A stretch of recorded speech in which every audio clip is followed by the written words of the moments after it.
This episode is sponsored by Front End Masters. They have a terrific lineup of live courses you can attend either online or in person. They also have a terrific backlog of courses you can watch, including JavaScript The Good Parts, Build Web Applications with Node.js, AngularJS in Depth, and Advanced JavaScript. You can go check them out at frontendmasters.com. This episode is sponsored by Hired.com. Every week on Hired, they run an auction where over 1,000 tech companies in San Francisco, New York, and LA bid on JavaScript developers, providing them with salary and equity up front. The average JavaScript developer gets an average of 5 to 15 introductory offers and an average salary of $130,000 a year. Users can either accept an offer and go right into interviewing with the company or deny them without any continuing obligations.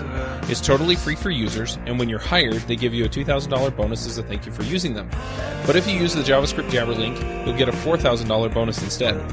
Finally, if you're not looking for a job but know someone who is, you can refer them to Hired and get a $1,337 bonus if they accept the job. Go sign up at hired.com/JavaScriptJabber. This episode is sponsored by DigitalOcean. DigitalOcean is the provider I use to host all of my creations. All the shows are hosted there, along with any other projects I come up with. Their user interface is simple and easy to use, their support is excellent, and their VPSs are backed on solid-state drives and are fast and responsive. Check them out at DigitalOcean.com. If you use the code JavaScriptJabber, you'll get a $10 credit. This episode is brought to you by Braintree. If you're a developer or manager of a mobile app and searching for the right payments API, check out Braintree. Braintree's new V0 SDK makes it easy to support multiple mobile payment types with one simple integration. To learn more and to try out their sandbox, go to braintreepayments.com/JavaScriptJabber. Hey everybody, and welcome to episode number 191 of the JavaScript Jabber Show. This week on our panel we have Amy Knight. Hello. AJ O'Neill. Yo, coming at you live from Portland. Joe Eames. Hey, everybody. I'm Charles Max Wood from devchat.tv. Quick shout out to jsremoteconf.com. Go check it out. We're going to do an online conference in January, and some of these people are talking. We have a special guest this week, and that is Craig McKeachie. Hi, everyone. Do you want to introduce yourself? You haven't been on the show for a while. Yeah, I have been on the show one time before, but, so I feel honored to be a repeat guest here. But my name's Craig McKeachie, developer, mostly focusing on training recently. And I was on the show before because I wrote the JavaScript Framework Guide book. So people might know me for that. I blog at funnyant.com, and that's about all. All right. Well, we brought you on today to talk about Stripe. So what makes you a Stripe genius? Some years ago, if you want to know the truth on this, I was getting into entrepreneurship. I'm sure, Chuck, you can relate since you're on the Entreprogrammers podcast. And I needed to hook up payments for a site that I have that, long story short, I'm not even going to say the URL unless you want me to. Go ahead. That does scavenger hunts for parents. So it creates sort of an online printable scavenger hunt out of riddles for people. So I needed to accept payments. So I kind of got into it back then. And ever since then, just been using it for different projects and sites and so forth. And most recently, I worked on a course for Pluralsight on the topic. So spent quite a bit of time digging into some of the parts like recurring payments and so forth that I hadn't looked at before. Very cool. I was actually up at Pluralsight's headquarters, I guess you would call it, a few months ago. Kind of a fun office. Yeah. So what's the story with Stripe then? I mean, I use Stripe for my stuff. I guess where do we start with Stripe? Yeah, that's a good question. So in your case, Chuck, maybe tell us about your use. I would be curious to know what brought you using it. Well, there are a couple of things. First off, I started taking donations for the podcasts way back when. I also wound up pulling together some online forums for the different shows. And so I started taking subscription payments. I have a subscription video series that I have kind of neglected on Ruby on Rails called Rails Clips, and that also works through Stripe. And then the online conferences are also paid for through Stripe. So you got quite a few things going on. Yeah, I'm a fan. I like getting paid. Who doesn't? I think, for me, it's the ease of use about the whole thing. It really felt like it's very developer friendly, I think, particularly if you're, in the JavaScript community, as, us being on this show, we are, right? It's a very friendly to the JavaScript developer payment solution, I think. And I agree with that. I have used Stripe for payments on my little DJ business. And I think, no, I always take like PayPal or check for programming stuff. But yeah, it's been a pleasure to set up and easy to work with, and really I enjoyed it. It's very customizable, whether you want to use the Stripe front end or your own front end. I've really enjoyed it. One thing with Stripe that I found, speaking of how easy it is that it is really simple depending on what you're doing with it. So setting up the recurring billing and stuff, that was pretty easy. Taking one-time payments was really easy. But if you're taking one-time payments and you're accepting coupons, you have to actually build that yourself, even though they accept coupons on the subscriptions. I thought that was interesting. Right. That is. And I remember kind of running across that, like, why would you need to build a custom form is what you mean, right? So yes. Maybe we should take a few steps back. But yeah, if you have to build you can use sort of their embedded form, which is like, the MailChimp experience, right? Where you just drop a snippet of code into a page and all of a sudden you've got a sign up form or whatever sort of embed solution. But then, and you can customize that to a certain extent, but as soon as you need coupons, there's some other use cases that come up pretty quickly, like A/B testing and stuff like that. That's when, you need to roll your own form. But you get a lot of granular control when you do that. You get a lot nicer chance to do some validations and so forth that, with custom messages, that sort of stuff when you roll your own form. Yeah. The other thing is that if you want to just get started, you can actually embed the Stripe JavaScript into your page. And if you're just taking straight up payments and you're not doing anything fancy, you can just use their Stripe, I forget what it is, Stripe checkout, I think it's called. And it just pops up a little payment form and they enter their stuff and it just works. And you don't actually have to build out a custom form at all. Yeah, right. You're a pansy. Just kidding. Well, sometimes, especially in business as an entrepreneur, I mean, that's one less thing I have to do. Now, in my case, I actually... it's consistent. Yes. People trust consistency. So in my case, when I was accepting coupons, yeah, I couldn't do that. But in some of the other ones, it's like they click the button, they enter their credit card, done. Right. You just include a little bit of code and it's hooked up for you. Just to go into a little bit more detail about that, because it sounds like a lot of us have had a direct experience with it, but I think we're skipping through, some of the what's going on. There's a checkout.js script, which basically gives you an embedded form and you put a little bit of HTML snippet in there plus that checkout.js script, and it'll give you a button. And when you click the button, it gives you a modal checkout screen with validation and everything kind of built in from scratch. The other possibility is to use stripe.js. In that case, you need to kind of build the form up by yourself. But then you get that fine grained control of the form, and you have to write a little bit more JavaScript code. It's even if you're just familiar with jQuery, it'll feel very comfortable to you, I think, and then you can use it. Yep. Can you actually talk about how the Stripe API works behind the scenes with that? Yeah, I think, having a high level picture of, how Stripe works helps a lot. So there's, if you don't understand this, then, sometimes when you're looking at Stripe in terms of, is it a JavaScript library? Is it a server-side API? Is it, this thing? How do I actually charge the card securely? It's kind of funny unless you have this kind of big picture. So let me try to take a shot at that. So you've really got, 3 computers or 3 sort of groups of computers communicating in Stripe's architecture, like a client desktop computer running a web browser, your application's web server, and a server that hosts Stripe's RESTful API. So, or servers, in that case. Obviously, it's going to be, I'm sure their API isn't on one server, but let's just think about it as sort of 3 boxes for right now. So working with Stripe involves using either of its 2 client-side libraries, like we talked about, checkout.js or stripe.js, to post credit card information like a credit card number, expiration, and CVC code directly to Stripe's API without it ever hitting your servers. And that's like the key, the kind of their innovation, I think, in this space. So there are some other services that are copying this now and doing the same thing, because I think it was a very clever use of web standards, but they basically never send the credit card information to your web server. They just send it to their API server, and then they give back like a single-use token that represents the card. Then your browser posts the single-use token, but not the credit card information, to your web server, and then your web server once you're up, running code in say Ruby or, C# or, Python, whatever your preferred language is or JavaScript. This is JavaScript Jabber. I should probably say Node, right? You could be in Node up there. You caught me there. I was like saying it and I was like, oh, did I just say that on JavaScript Jabber? So you're up on the web server and you're obviously writing in Node, right? And you can communicate from your web server to Stripe's API and you send it that token that you have. And it's sort of your ticket to get into the concert. You can say, hey, I've got a token. I can get in now and I can charge this card. And the token basically represents the credit card.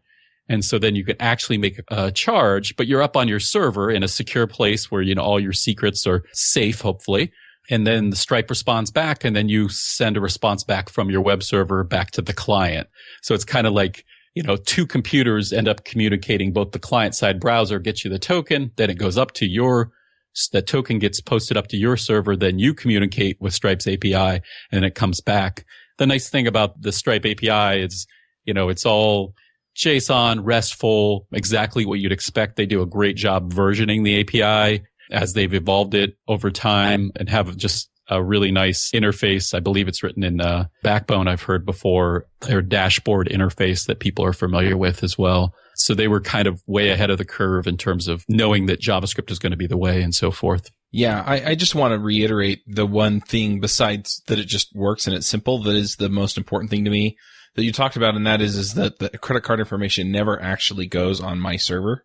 I recognize we have an international audience, but what that essentially means is that, yes, I am mindful of security on my servers, but I am not then liable for the credit card information because it never hits my server.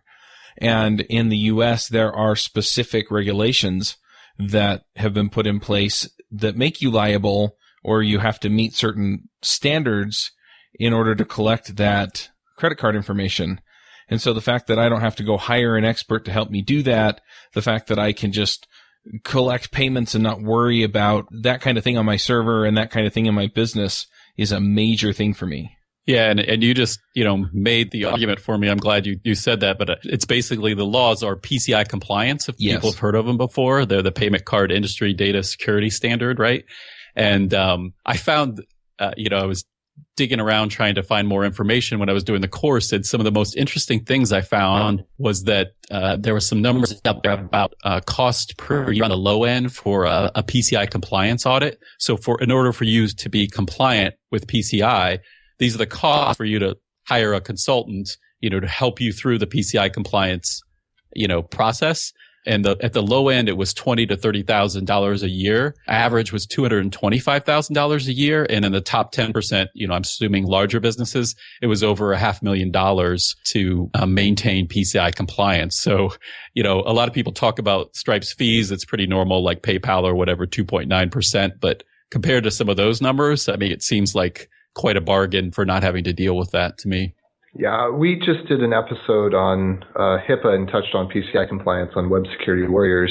So if anybody's interested in that, I'll link to that. But as part of Daptly, we are trying to we kind of want the idea of secure by default, not kind of. We absolutely want the idea of secure by default. And so we've been looking into that, and there's a lot of subtle things that you have to do. A lot of it's pretty simple, like have HTTPS, duh. But there's some stuff that's more subtle, like how you handle logs, how you make sure that when an exception is thrown, that errors don't leak information, like a form post data could not be exposed during an error exception, like auditing what users have done which actions. There's a lot of stuff that goes into that, and it definitely is really valuable to have something so simple as Stripe where I just don't feel the pain. Yeah, and I'll include it for you guys in the show notes. You may have even seen this when you were researching yourself, but there's a really great resource. It's kind of like a dark art, this whole PCI compliance thing and what you have to do. But there's one guy that had a business cash star online. His name's Ken Cochrane, and he posted on his blog. He basically, didn't have the funds to hire, the consultants to come in and do PCI compliance. So he had to read through all the papers and figure out, what does this really mean? What do I actually need to do? And he documented it pretty well on his blog. So I've thrown the link out there. It's definitely worth reading. It goes over some of the details of like, what do I actually need to do? I need to do penetration testing. I need to, make sure to take care of these logs, like you said, that kind of stuff. So I found it very enlightening. So one thing we talked about before the call is what happens when things go wrong. So I know I've played with Stripe a little bit on my own, but I have more experience with another provider. And one pain point we've had with this other provider is when something goes wrong, because they don't always have visibility into the issue, they will return a 200 with a success false, which seems a little bit unintuitive. I know AJ has some additional thoughts on this. So we can get AJ's thoughts, but then also when he's done, kind of how does Stripe handle things when it doesn't work as expected? When a lot of times, like, users will have restrictions on their card because they're making an online purchase or something like that. So, and I'm interested to hear that too. My experience was browsers don't handle error messages the same way. And when the Firefox phone came out, I was working on an auction site. And we were returning like 400 and 500 level errors, and we didn't need it to work on the Firefox phone specifically, but I was testing it in different environments because I wanted to make sure that, things worked, and I was really excited about the Firefox phone at the time. And what I found was that I would not get error messages on the phone, and it really weirded me out. And I spent hours trying to figure out what was going wrong. That thing where, I don't know, it came down to actually just deleting a whole bunch of code and starting from scratch, adding one line, adding one line, adding one line. And it turned out that the Firefox phone at the time didn't handle 500 error messages it didn't allow a user to get them. And we've seen that in Chrome and in Firefox and Internet Explorer at varying degrees. But depending on whether it's a 400 or a 500 or if it's a 404, or when you're using a web request, you don't always get back the information unless it's a 200.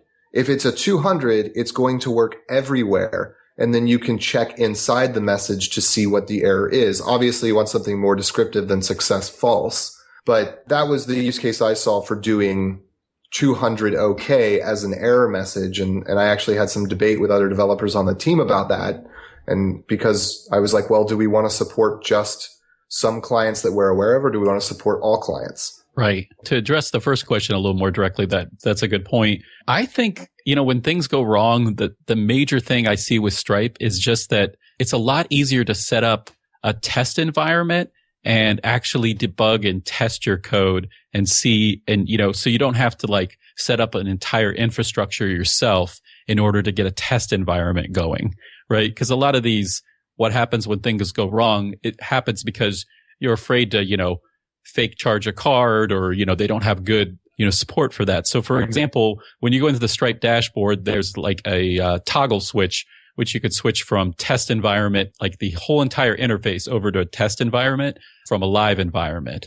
And then you're able to, and there's things in the interface, like a common part of Stripe that we haven't really gotten to yet is, webhooks, which are essentially I think we're all familiar with it, but it's, an event, a user-defined HTTP callback, basically, like events between websites. Well, these are, could be very tricky to, figure out when you write an endpoint for that, whether all the paths in the code have been covered, because you're kind of relying on the message being in a certain format, to see whether errors happen. I think besides having the test environment, once you're in the test environment in Stripe's dashboard, you can do really useful things like send test responses for basically trigger events manually that you want to happen. So let's say, if there's a refund, a charge refunded, or a trial end that you want to test and see what a message would look like from Stripe, you could just click a button and say, send me a charge refunded or a trial end event. And you can set it to a test endpoint, including your local host. And I go over in the course, it's a little bit too deep for this, but maybe you guys have probably run into this if you've worked with any sort of webhook API, where you need some sort of, I used something called ngrok, which is, it creates a tunnel, a public tunnel to your private local host, so that you can actually temporarily, basically get the webhook event sent to you right to local host code and then still debug through it. I don't know if that makes sense, but it's basically hard to debug something that doesn't have an interface, and it's not predictable. But if you use one of these, sort of tunnelers like ngrok, you can, test your webhooks locally and step through the code and see what's going to happen when they send me this message asynchronously. Yeah, I've used Runscope to monitor my APIs, and it's pretty handy. It actually records it and then can play it back, kind of like what you were saying there, except it actually sits between Stripe and my production webhook. And that way, if there's a bug in the production system, I can just play it back later. Yeah, and Runscope has a free request bin. I'm sure a lot of people have used requestb.in, I think it is. So I used that to kind of show how the webhook was working in the first place in the course. And then, when I needed to actually debug things and take it to that next level, that's when, I brought in, one of these tunneling solutions like ngrok. So that's part of the answer. I mean, I kind of focused on webhooks there, but I think it's really just about being able to emulate a production environment, safely so that you feel like you can test all the edge cases. Yep. So I have to say the webhooks were the hardest part for me in implementing Stripe. Hooking up the payment form, fine. But doing the rest of that work, just figuring out, because they have a couple dozen events that they can send to you. And most of the time you really only care about one or two of them. The payment was declined or the payment was accepted. I mean, even with subscriptions, it's the same kind of thing, right? You're just looking for that payment, and then you make requests to the Stripe API to get the rest of the information so that you can renew somebody's subscription. But setting that up so that it would capture that information and do the right thing with it. And I'm actually using queuing on the back end, so it sets up a job and then runs it all asynchronously. Not in JavaScript, incidentally. I'm running it in Rails. But it's really handy that way. The problem was just figuring out what all of that looked like and being able to parse the information they sent over. I have some resources prepared, that I was going to recommend, for people who want to learn more about Stripe. But one of them is pretty relevant to what you're just talking about. And that's Pete Keen, who wrote Mastering Modern Payments, which is a book basically just about using Stripe with Ruby, with Rails in particular. My course is more focused on for .NET developers, ASP.NET. But he has an excellent free cheat sheet out on the web called the Stripe Event Cheat Sheet. If you just Google Stripe Event Cheat Sheet, you'll hit it as well. And it's just really good for saying, hey, if you're in this scenario, here's the 5 events that Stripe is going to fire to you when these things happen. It's, one of those pieces that's kind of Stripe's documentation is very good, but it's just kind of missing this scenario-based look at what happens, when you're going to get certain events. So I thought that was a great resource. That's really funny that you bring up Pete Keen, because I just got done talking to him an hour and a half ago for the Freelancer show. That is funny. Yeah, he's moved on to doing more how to run your business type stuff, right? Yeah, that's what we talked to him about over there. It's funny. So let's just say that I want to take payments. I put the JavaScript on the page. I set up the form, and I get everything set up. And I have my webhooks set up so that when stuff happens, I get notified and the right thing happens. What else do I have to know about in order to effectively use Stripe to run an online business? Well, I think, one piece that we maybe sort of lightly touched on was, you need probably some sort of, or you'll want some sort of server-side library to work with to actually make the charge when it hits your web server. So you get your token back from the Stripe's web API. It comes back to the browser in JavaScript. Then you post that token up to the web server, to your web server.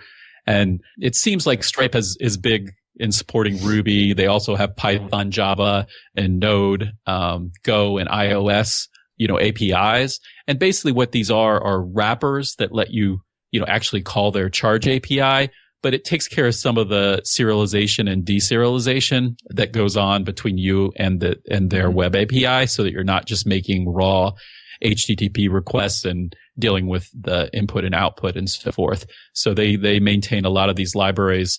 In the .NET space, there's an open source one, stripe.net by Jamie Davis, that I really like to use, but there is no official .NET library, but they do have Ruby ones, Python, Java, and so forth, as I mentioned before.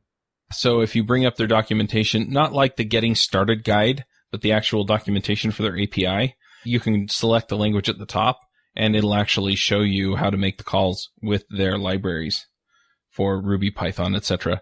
So I don't know if it defaults to Ruby or just remembers that that's usually where I'm living, But yeah, so all my code examples are in Ruby, and if I wanted to switch to like Node.js, all I'd have to do is click on JavaScript and it switches right over and gives me the code examples in there, in that language. And then I also like the fact that they even show them like with curl, right? So you could just curl their API, which is pretty common, but that's pretty neat. So that's one piece. Curl examples. Makes me feel like there's no hidden sauce there, right? Like it's just, I can use this, right? The other thing, you mentioned what else we're missing. I think another piece is, so if you're building that form custom, if you're not using, say, an embedded form, right? If you're building a custom version of it. The other thing I ran across that was really useful was the jQuery.payment plugin. And this is actually written by Stripe, but it's an open source project. So you could use it, whatever payment system you're using. I would take a look at this library. You could tell that it basically what happened, I think, is they open sourced in their embedded form, the form they just do for you, and they have all the validation built in and the credit card detection and all that logic that kind of seems easy at first, but the more you get into the edge cases with it and supporting lots of different credit cards and so forth, it gets pretty complicated. They open sourced that part of checkout.js and made it into a jQuery plugin called jquery.payment. And so, you could use it with whatever payment solution. So the kinds of things it does is like input masks. So, you've entered a credit card on a site before and it gives you the spaces between the different parts of the credit card. The part I really like is it does card detection of types.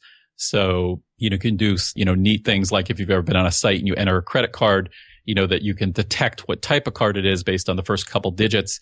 And then you can say highlight that card on the page so that the user gets a good feeling that you recognize their card and what type of card it is instead of having them pick the type. It does input masks for a month and year. So you can, if you've ever used a checkout, which I'm sure you probably have, where you have to choose from 2 drop downs for the month and the year. This allows you to do one input box that's like, you type in 10/2015 or whatever, and it puts the slash in and just lets you kind of tab through the interface and makes a great user experience. This is not security stuff, but this is, making a better user experience. So there's also one called card.js that's pretty slick too. I want to see a link to the one that you just talked about and so I can take a look at it, but they're both pretty slick, sounds like. I feel like I did look at card.js. And it seems like it's been around a little bit longer. I do feel like, I'm guessing that the Stripe library has probably had more use cases hit it, if you know what I mean, because it's out there as part of Stripe and it's, it's a big company and a lot of people use it and so forth. So that's what makes me, whether rational or not, feel good about that library in particular. Does there happen to be a demo page for it? I'm not seeing one here on the link. It's on the blog. So if you do if you just Google jQuery payment, it'll probably, so it's not part of their official documentation, because an open source project, right? Just by Stripe. It was written by Alex McCaw, who you guys might be familiar with, right?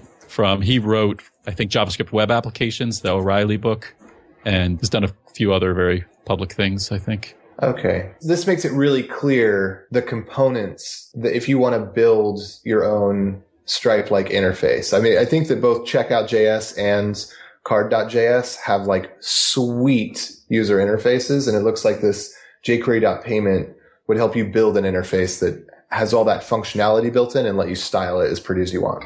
Yeah, I'm looking here. I should take a look at card.js again. Yeah, but essentially they just extracted out of what checkout.js is, the user interface stuff, the validation logic, and just pulled it into a plugin basically. So something just came to mind, and I'd like to hear your thoughts on this.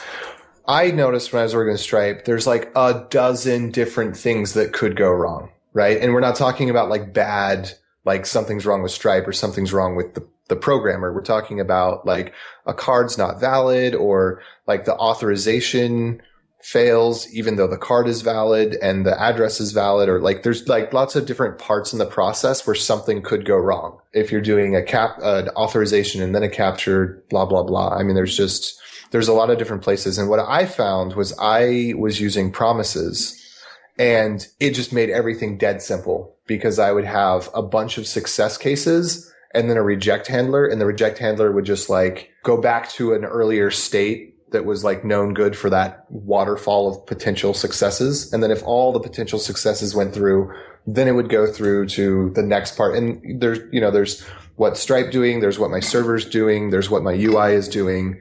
And until I started using promises on it, I was like, how am I ever going to handle all these cases? And then it just simplified. Do you have a strategy you recommend for handling the way that user flow can go with all those different pieces and servers that you're interacting with? Yeah, I mean, I think that's a great use of promises. I'm thinking back to myself about the sample code I wrote for the thing. I honestly don't think I use promises, but I was thinking about why. And I think it comes down to I kind of trusted Stripe as a server to send me back, a decent message, right, for it. And I didn't need to do too many different things depending on what message it sent back. I just showed, displayed that message the way my interface worked. Now, if you had an interface that worked differently, you might have some more edge cases, but I used sort of the validation plugin to catch all the upfront stuff. And then if it was more like, the card's rejected or the card's expired or, funds aren't sufficient, all those different messages really just came back looking the same to me from Stripe. So I didn't have to, deal with that, which it sounds like in your case, you had, a bunch of different, paths there. The other thing I'll say is, just related to that, but not directly is, there are a bunch of test credit card numbers that Stripe gives you. I think they're more industry standard test numbers. So when you're in the test environment, you can plug in one of these numbers and kind of follow all the different use cases. So, some of the ones I just mentioned. So it makes it really easy to make sure you're covering. It's not this, I don't know what this API could possibly send me back. It's pretty well defined that if you type in this number, you're going to get this, this kind of an error case back from it. Yeah, and I remember spending a lot of time on playing around with that, like entering in the 4444444 number, and then like, what if I type in a wrong zip code? What if I type in a wrong validation date? What if I type in and just kind of exploring that way, and that was so useful. Yeah, it was very helpful.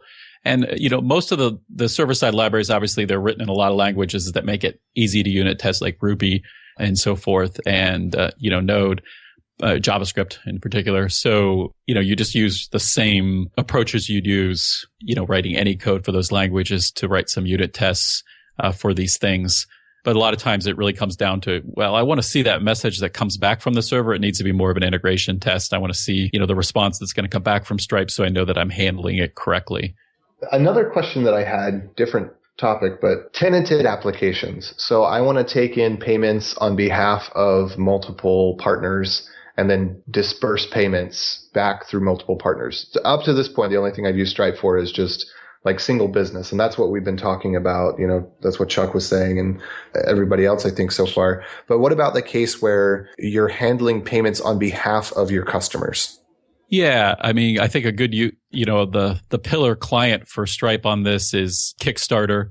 They're obviously handling payments on behalf of lots of people, and there's a part of the API called Stripe Connect that's, it's a newer part of Stripe, and it covers those use cases that you're talking about, where, you've got basically you're creating a marketplace or a platform where people need to get paid. I'll be honest, I haven't worked with that. It's not really covered in my course. It ended up being a 3-hour course just covering, it gets pretty complicated, handling recurring payments and so forth in an application and sort of signing a user in when you're looking like a software as a service application. But I do think that's an interesting part of it. And when I was talking to the Stripe.net author, I know he was updating his library to include the parts of Stripe Connect. So it's like its own whole part of the API, a new part that's just come into existence recently. Yeah, I've been looking at that for the remote conferences website that I'm building. I've got a handful of people who want to do remote conferences. And so, yeah, essentially what you do is you make the charge the same way, except you have their identifier for their account and you tell it how big the fee is. And so it's relatively simple. And they just authenticate their Stripe account and tell which sub-account to connect to via OAuth, I believe. That sounds cool. So one of the things that I really like about Stripe is just the fact that it's very pervasive, right? And it has a lot of partners that it integrates with, which I think is really awesome. For example, I've done some stuff with conferences, and Tito has a very natural, nice integration with Stripe. Are you aware of like other services out there that have an integration with Stripe? Yeah, I mean, off my head, that's a tough one. I do know that there's I've heard a lot about the Lyft company that like does an app. You're thinking more about services, though, I think is your question. So Shopify is the big one I know about. They're sort of a big player in that space. But yeah. Well, it just seems like they've got such a solid service that a lot of, especially the newer third-party services that are coming out saying, hey, you need to take some kind of payment of some kind for whatever. Like Tito was customized around doing ticketing, right? But that this is getting to be pretty popular, which I think is very cool and speaks a lot to how great of a service Stripe has. Yeah, I see what you mean. I do know of someone who's like created a WordPress plugin and basically has, made a living off of just the WordPress plugin that uses Stripe, plug Stripe into WordPress. That's another example of kind of what I think you're talking about is if you build the, sort of a platform and a nice API, then people can make products that kind of sit on top of it and make it easier to plug payments into specific use cases, right? Right. One other one that's interesting to me is my email provider, Drip. They provide Stripe integration where essentially they connect to through the API and over the webhook. And what happens with them is that then when somebody pays for whatever, then you can set up rules so that when it gets notified through the webhook, it adds them to campaigns or tags them in certain ways or things like that, which is also really, really interesting. Yes, I've definitely seen that one. I'm a Drip user myself, and that is very cool. Just looking at the number of companies that use it in general, not necessarily as an integration. It's just a great platform. I think another use case. I know there's a whole entire business built on Stripe analytics, like building a dashboard out of the Stripe data that comes from the Stripe API. Baremetrics, I believe, is the name of the company. I was trying to remember what it was. That's it. Yep. And I think since they've done so well and they're pretty public about things, there's been at least a few people who've copied that idea. So yeah, I don't know why I didn't think of that right away, but that they're what's interesting about how they grew their business on marketing online, even though it's kind of a tangent, is they, just made their data about their business available through their own product. So you could watch their business grow by looking at the Stripe dashboard for their actual business. Yeah, they had somebody at Microconf that talked about that, and it was really fascinating.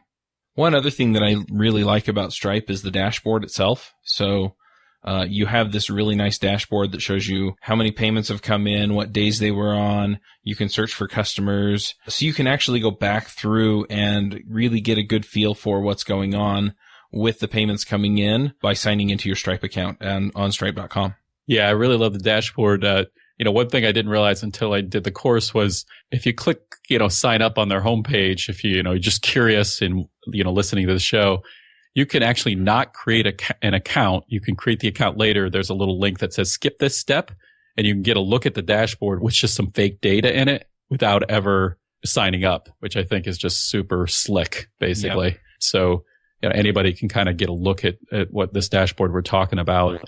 Even if you don't intend to use it right now, if you just want to see, because I think it's a great user interface, particularly when it first came about. It was kind of ahead of its time. We've seen a lot more innovative interfaces on the web, but at the time it was one of the first sort of single page apps that I saw. So I'll bring up a weird story. When I first got Google Fiber, I went into my options because, I want to get the max out of this Google Fiber. So I want to be using IPv6 and jumbo packets. Like I want it to scream, right?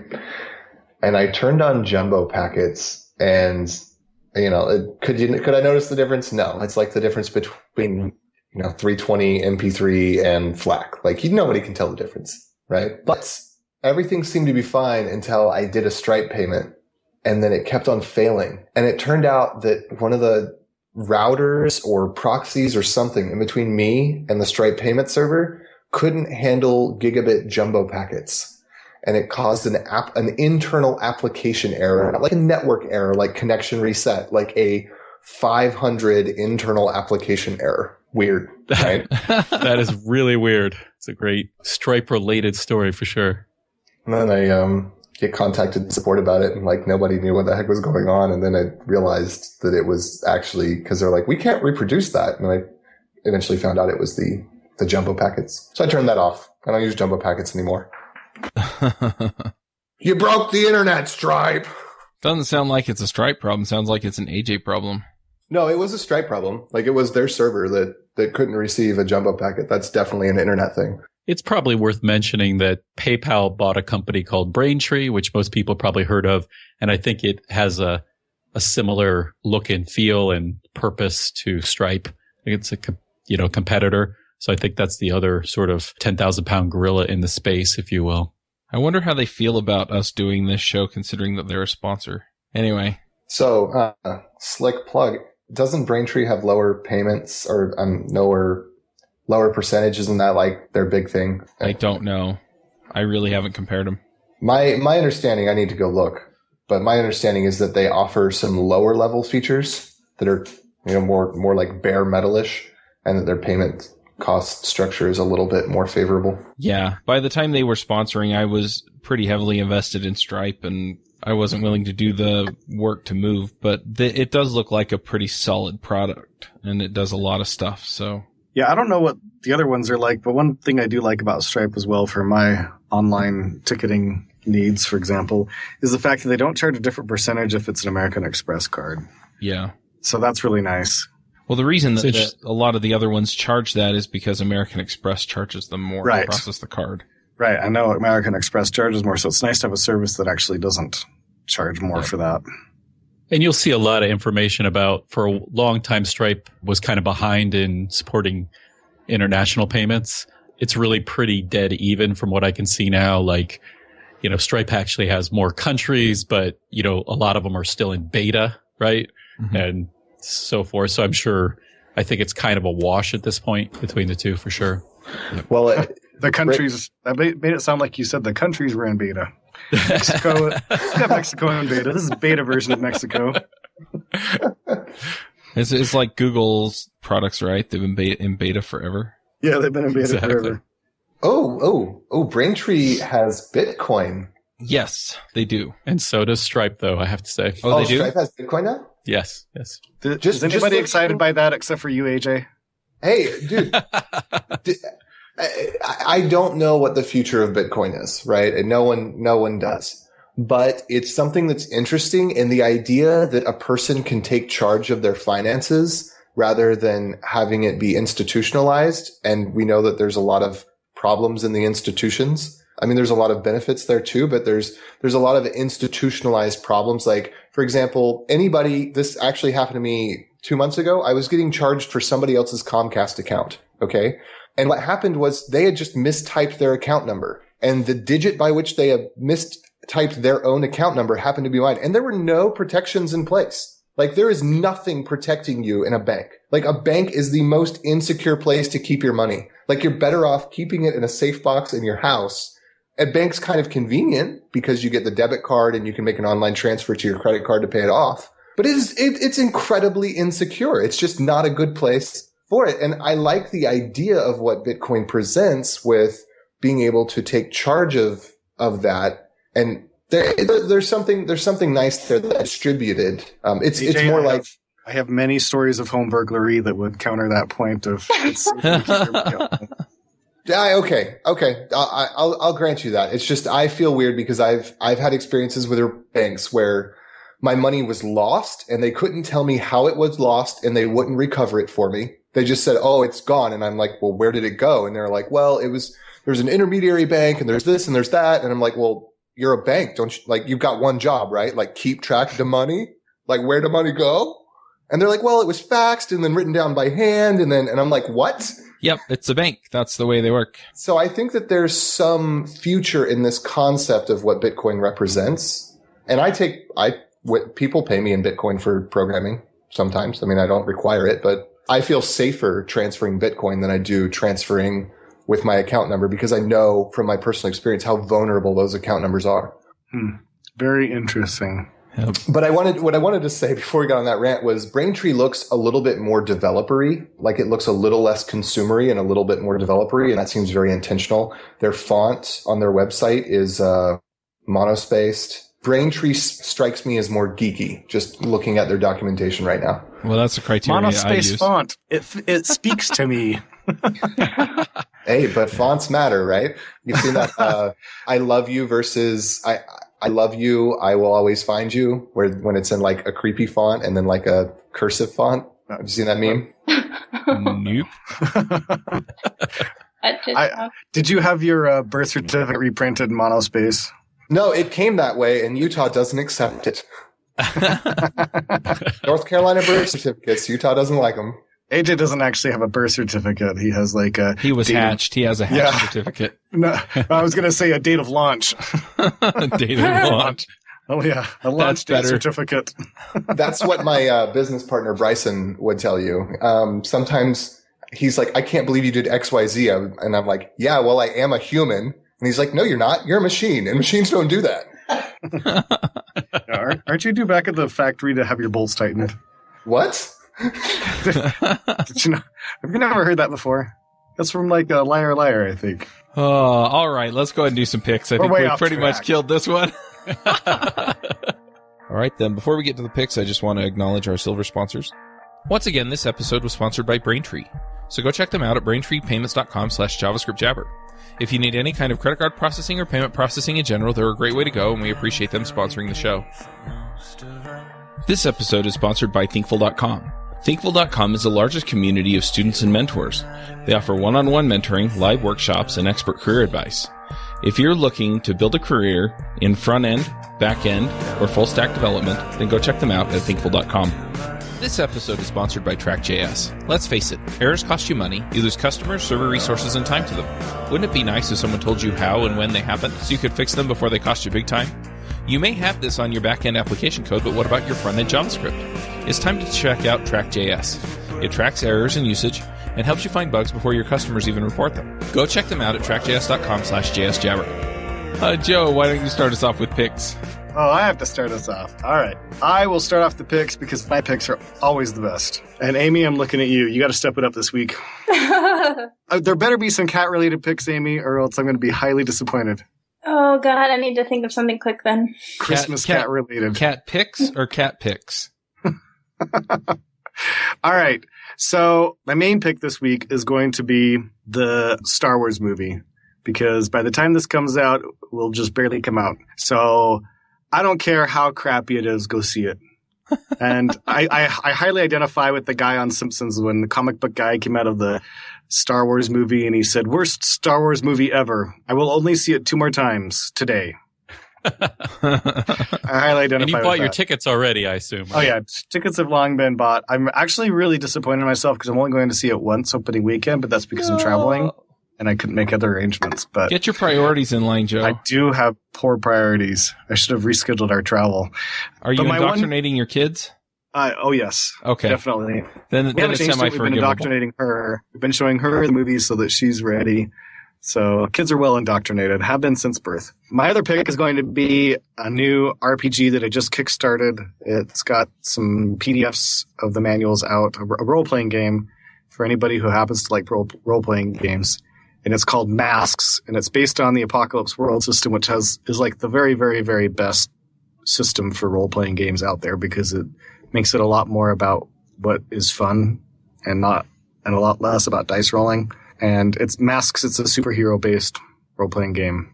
So I'm sure they'll be selling the books here soon. The Kickstarter's over, but I'm sure the books you could probably go on and still back it or something or pre-purchase a copy. But if not, keep your eye out for it because what I've seen so far, the stuff they've sent the backers has been really good.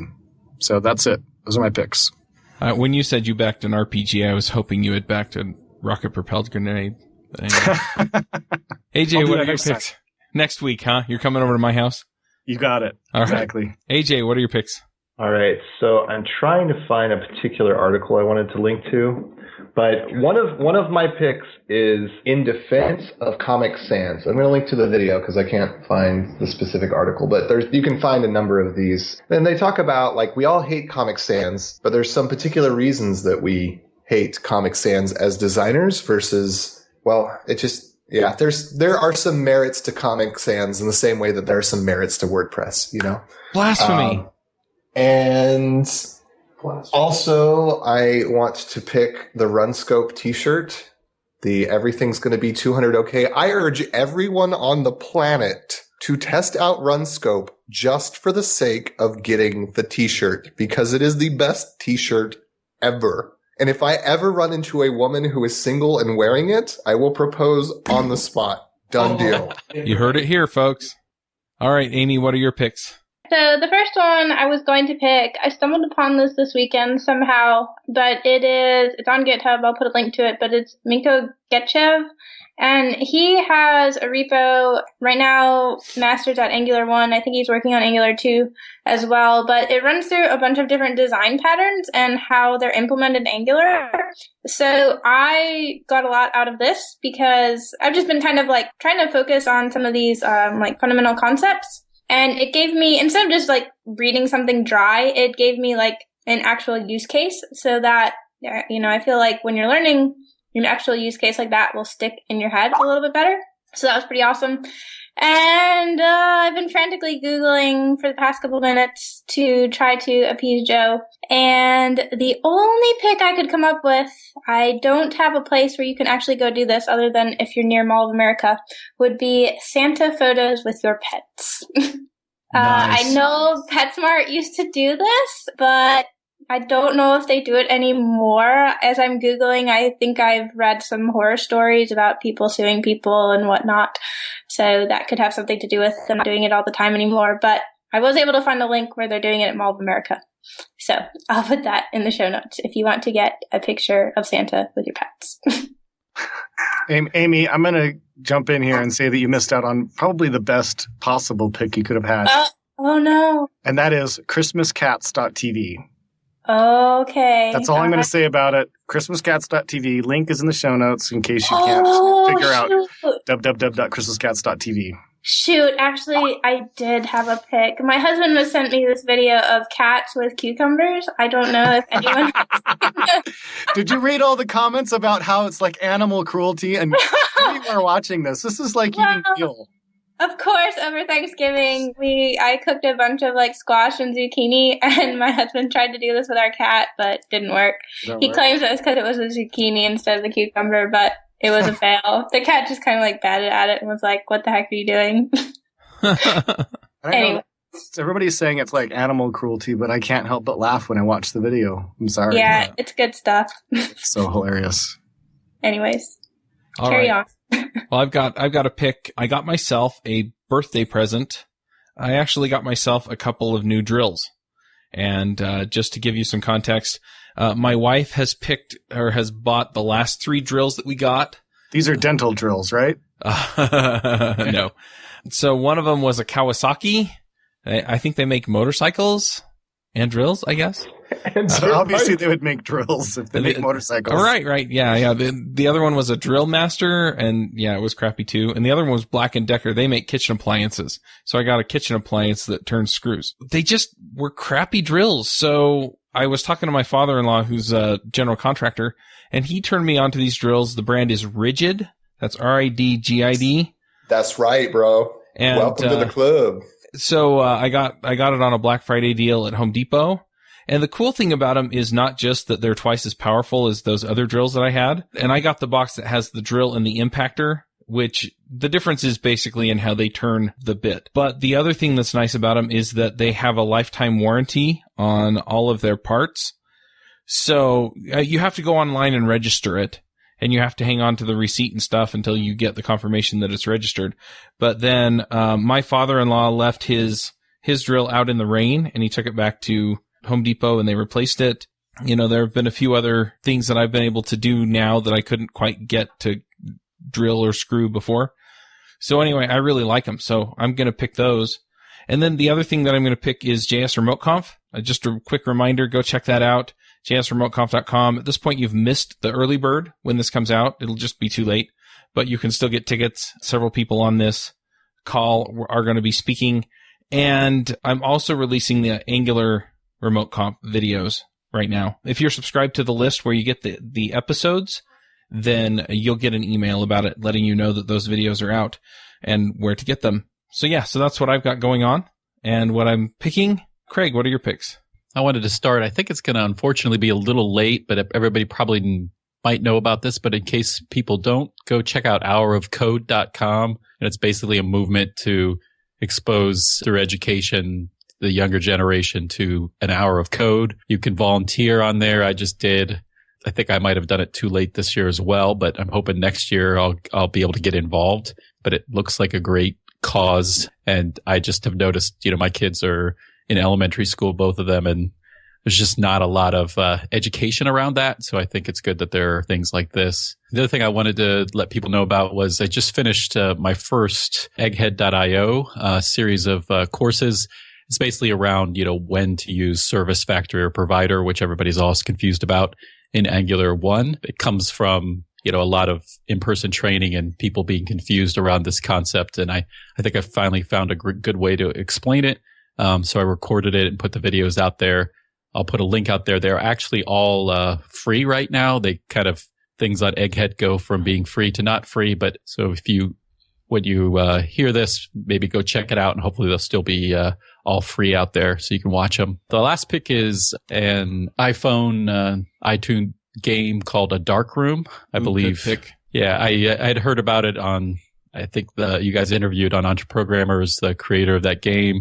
And I, just heard about it 2 or 3 different places. I finally bought it for my son's 10th birthday when he got a new iPod.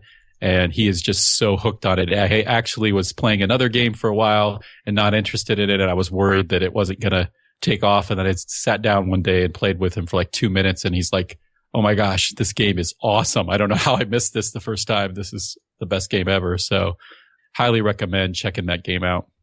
Hard to explain why it's good, but you just have to try it. Yep, I'll put a link to that in the show notes from Entreprogrammers.